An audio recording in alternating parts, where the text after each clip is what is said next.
네, 오늘은 나는 어디로 가야 할까의 7장 인스펙트, 신호를 주시하라 가운데 보이지 않는 것이 더 중요하다에 관한 얘기를 드리고자 합니다.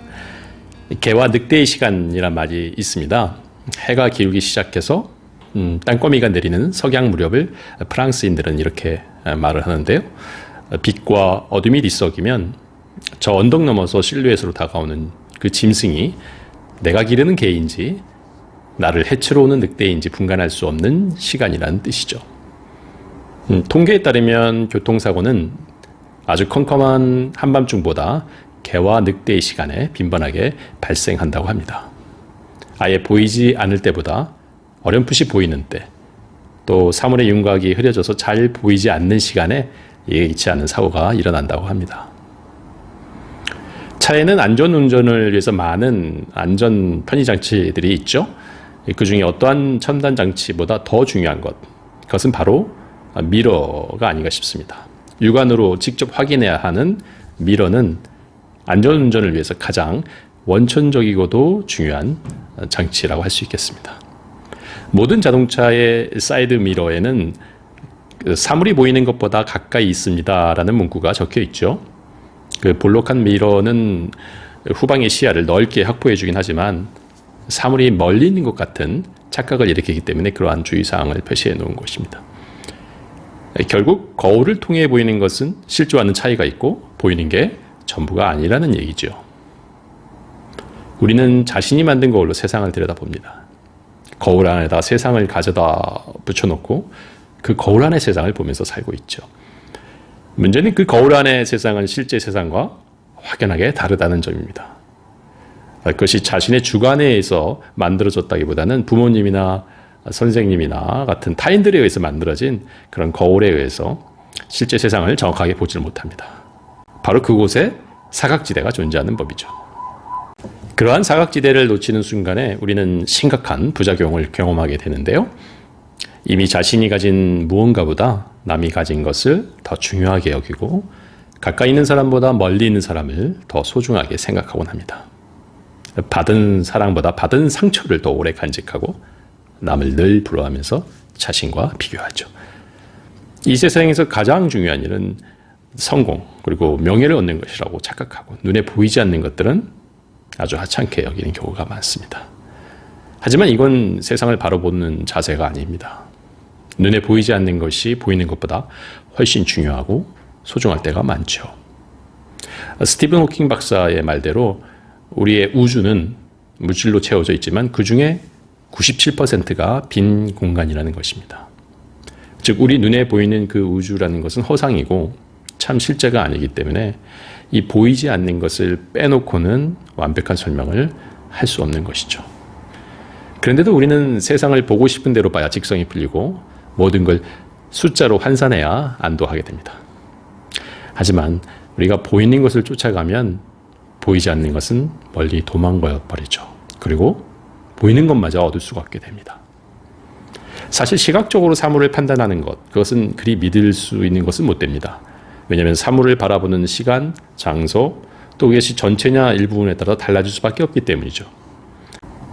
그런 차원에서 인상파화가 폴 고갱이 나는 보기 위해 눈을 감는다 라는 그 말은 눈으로 바라보는 것이 아니라 마음으로 보아야 분명하게 볼 수 있다는 것을 의미합니다. 역시 인상파화가인 폴 세잔은 한 발 더 나아가서 여러 시점에서 보이는 장면을 조합해 자유롭게 재해석한 그림을 그렸습니다. 그래서 눈에 보이는 지금 현재의 사과를 있는 그대로 그리는 것이 잘 그리는 것인가에 대한 의문을 가졌고요. 왜냐하면 그것은 지금은 싱싱한 채 있지만 시간이 지나면 썩고 말 거라는 걸 너무나 잘 알고 있었기 때문이죠. 그래서 세잔은 그 대상의 그 표면적인 모습을 넘어서서 그 본질을 그리고 싶었기 때문에 굳이 사과의 모습을 눈에 보이는 대로 그릴 필요가 없었던 거죠. 눈에 보이지 않는 것을 상상하는 그 믿음, 그 믿음은 역경과 어려움을 극복하는 큰 원동력이 되기도 합니다. 1952년 미국 독립기념일 7월 4일이죠. 여자 수영선수 플로렌스 체드윅은 35km 떨어진 카타리나 섬에서 캘리포니아 해변까지 건너는데 도전을 했습니다. 그러나 결과는 실패했습니다. 그 원인은 바다의 차가운 수온이나 근육경련이나 이런 것들 때문이 아니고요. 또 그 해안에 자주 출몰하는 상어 때문도 아니었습니다. 16시간 동안 먹지도 마시지도 못한 채 헤엄치느라 지쳤기 때문도 아니었어요. 그녀가 포기한 이유는 다름 아닌 안개 때문이었습니다.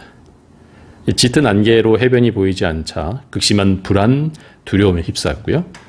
탈진하고 만 것이죠. 결국 포기를 하고 말았는데 배에 오르고 나서 해변이 불과 800m밖에 남지 않았음을 알게 되었죠. 2달 뒤 그녀는 다시 도전장을 내밉니다. 이번에도 역시 짙은 안개가 시야를 가렸습니다. 하지만 이번에는 전과 달리 문제가 되지 않았고요. 마침내 그녀는 카탈리나 해협을 건넌 최초의 여성이 되었습니다. 그것도 남자가 세운 기록을 2시간이나 단축하기까지 한 것이죠. 그녀는 그때 이렇게 얘기합니다. 눈에는 보이지 않았지만 안개 뒤편 어딘가에 육지가 있는 것을 계속 상상했습니다. 그래서 끝까지 헤엄을 칠 수 있었고 목적지에 다다를 수 있었습니다. 라고 말이죠. 사실 우리는 눈에 보이지 않는 것보다 눈에 보이는 것을 선호합니다. 돈이나 권력 이런 것들은 눈으로 바로 확인할 수 있기 때문에 중요하게 여기지만 용기나 도전 또 삶의 의미를 찾기 위한 노력 같은 것들은 보이지 않기 때문에 후순위로 밀려나곤 하죠. 사랑도 마찬가지겠죠. 눈에 보이는 것이 전부가 아님에도 많은 사람들이 조건만 중시하다 보니까 진정한 사랑을 할 수 없는 것도 당연한 일입니다. 조건을 보고 결혼을 하면 그 조건이 변함에 따라서 사랑도 따라 변하게 되니까요. 자신이 품었던 기대가 무너지듯이 상대방의 지녔던 기대도 무너지는 거죠. 눈에 보이지 않는 사랑이 눈에 보이는 그 조건 때문에 변하게 되는 것입니다. 만약 눈에 보이는 것이 전부라고 여겨진다면 또는 그런 세상에서 살고 있다는 생각이 드신다면 지금 잠시 멈춰야 합니다. 그리고 보이지 않는 내면을 바라보는 새로운 눈을 가져야 합니다. 내 자신이 무엇을 좋아하는지, 무엇을 싫어하는지, 나는 어떠한 사람인지, 내가 하고 싶은 일이 진정 무엇인지와 같은 자기를 바라보는 시간을 반드시 가져야 하죠. 그러한 시간을 통해 삶의 본질적인 역할과 목적을 세울 수 있게 되고요. 새로운 자극을 위한 에너지를 만들어갈 수 있게 됩니다. 살다 보면 짙은 안개 때문에 해변이 보이지 않을 때가 종종 있습니다. 그때마다 우리는 눈에 보이지 않는다고 포기하곤 하죠. 하지만 눈에 보이지 않는다고 좌절할 필요가 전혀 없습니다. 눈에 보이는 것만이 전부가 아니기 때문입니다. 오히려 한 발짝 뒤로 물러서서 지나온 길을 돌아보고 자기 신의 삶과 행동 그 방식에 존재하는 크고 작은 사각지대가 어디인지를 들여다보는 그런 지혜가 필요합니다. 그동안 놓치며 살았던 그 사각지대를 볼 수 있는 눈을 뜨는 것, 그것이야말로 세상을 온전히 바라보는 출발점이 됩니다. 바로 그때 더 이상 개와 늑대의 시간에 머물러 있지 않게 됩니다. 네, 오늘은 여기까지입니다. 좋아요와 구독, 알림 설정 잊지 마시기 바라겠습니다. 이상 카멜TV였습니다. 감사합니다.